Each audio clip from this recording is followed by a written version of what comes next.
आजच्या दिवसाची सुरुवात अशी काही जेवणापासूनच करते. कांदा कापत घेतलाय कारण का आज करायचं आहे चिकन. वार आहे नॉनव्हेजचा, बुधवार वार होता आणि चिकन करत घेतलंय. साईड बाय साईड श्रियाला सूप पण करायचं होतं, त्याचीच सगळी तयारी झाली होती. श्रियाच्या सूपमध्ये तुपाची फोडणी देणार होती मी आणि बाकी सगळं नॉर्मल आपण जसं करतो तसं एक साथ मल्टीटास्किंग करत होती, एक साथ दोन्ही पण फोडण्या देत होती. आपल्या महिलांचं असंच असतं नाही का, एका वेळी किती कामं करू आणि किती नाही असं होत असतं, जेणेकरून कमी टायमामध्ये पटकन अशी सगळी कामं होऊन जायला पाहिजे. जेवणाच्या बाबतीत तर आपली सगळी घाईच असते, त्याच्यामुळे असं छानसं चिकन सूप आणि चिकन फोडणीला दिलं. असं छानसं रेडी आहे माझं चिकन.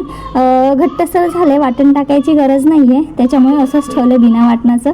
इकडे श्रियाचं सूप पण रेडी आहे. टोमॅटो टाकला आहे, हळदीवरच केलं आहे. टोमॅटो टाकला आहे त्याच्यामुळे रेड कलर आला आहे. रात्रीचं जेवण होतं, संध्याकाळ झाले मस्त. आज चिकन आहे म्हणून मग छान असा भाकरीचा बेत केला आणि त्याच्यानंतर आपली नेहमीची कामं. ह्याचा मोठा व्लॉग आलेला आहे आपल्या चॅनलवर. आवडल्यास नक्की जाऊन चेक करा आणि लाईक, शेअर आणि सबस्क्राईब करायला विसरू नका. भेटूया अशा छानशा एका व्हिडिओमध्ये. तोपर्यंत बाय.